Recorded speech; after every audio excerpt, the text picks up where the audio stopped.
I'll put a little work into it. I like to keep walking closest to the river. I hate to have to always be forced to go up.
Yeah, I'd like to clean that out someday so I don't have to go that way.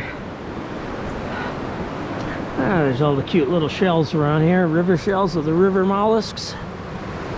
Oh, here's one that's got both halves. Check it out.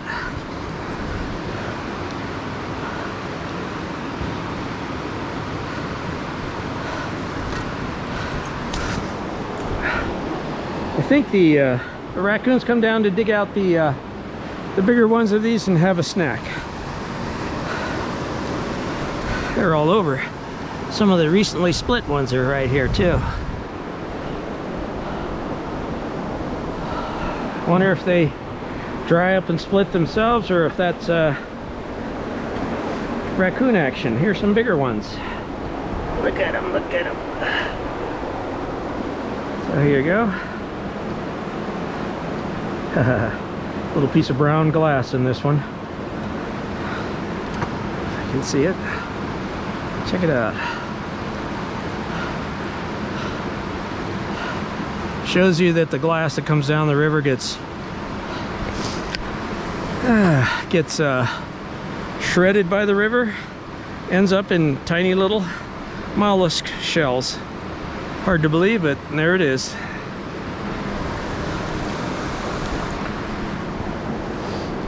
Right at this rhododendron place. Cliffs, tie. It's a whole mass of shells in there with all kinds of interesting little things to explore and find. Here's a bigger one. This is one that a raccoon might have been looking for. A raccoon would have been looking for one this size to get a little snack out of.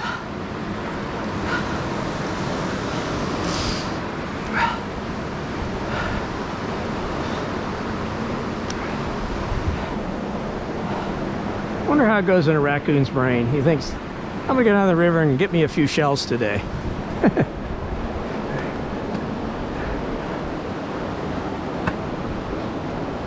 I wonder if the little baby raccoons are brought down here by their mothers, and maybe I should give them a couple months access to come down here and have some snacks. The other side of the river is that whole peninsula.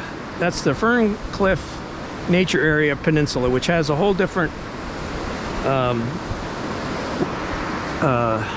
plant life growing in there because it's just such an isolated big loop of land, which is why the state park's here in the first place. This side of the river is more fun to hike on, from my opinion, because you're in the sun. There's somebody up on the Fern Cliff Trail right up there. You can see him right there. I don't think he'll see me. Most likely not. But I've hiked up there many, many times. But you really don't know what you're even seeing when you see all the way over here. There's so much trees and stuff in the way.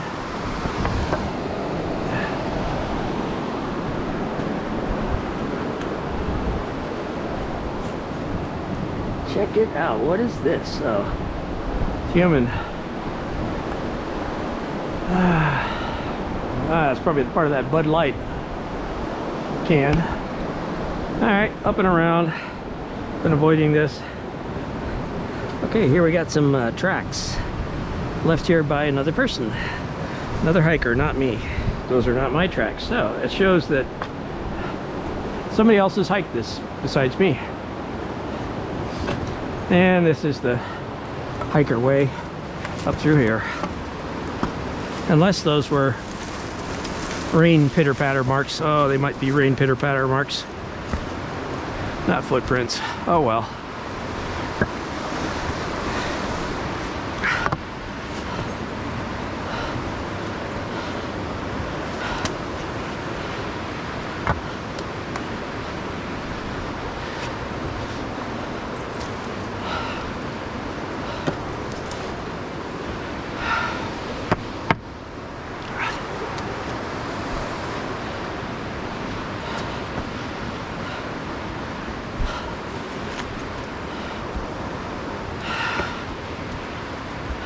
Yeah, it's probably rain pitter-patter marks.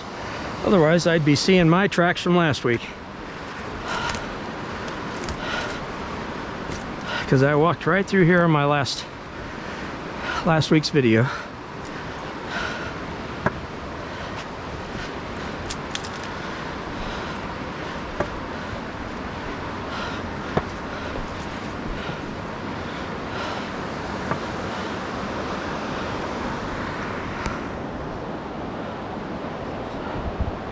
I figure if I do this same trail many dozens of times, I'll become an expert.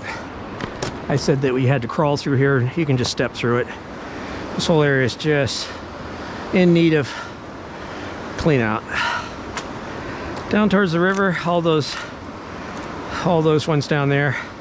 I think in low tide I've done a lot of work down there. But then most of the year when it's this high, you got to come up here through the rhododendron.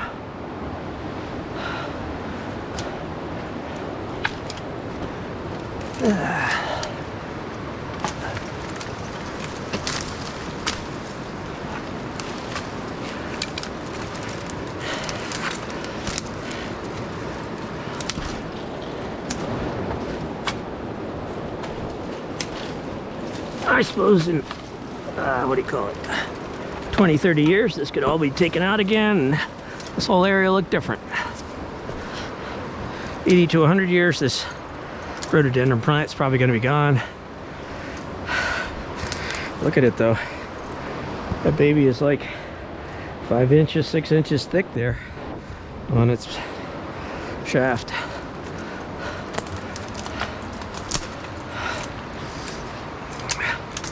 Anyways, it's clear enough to walk through here easily.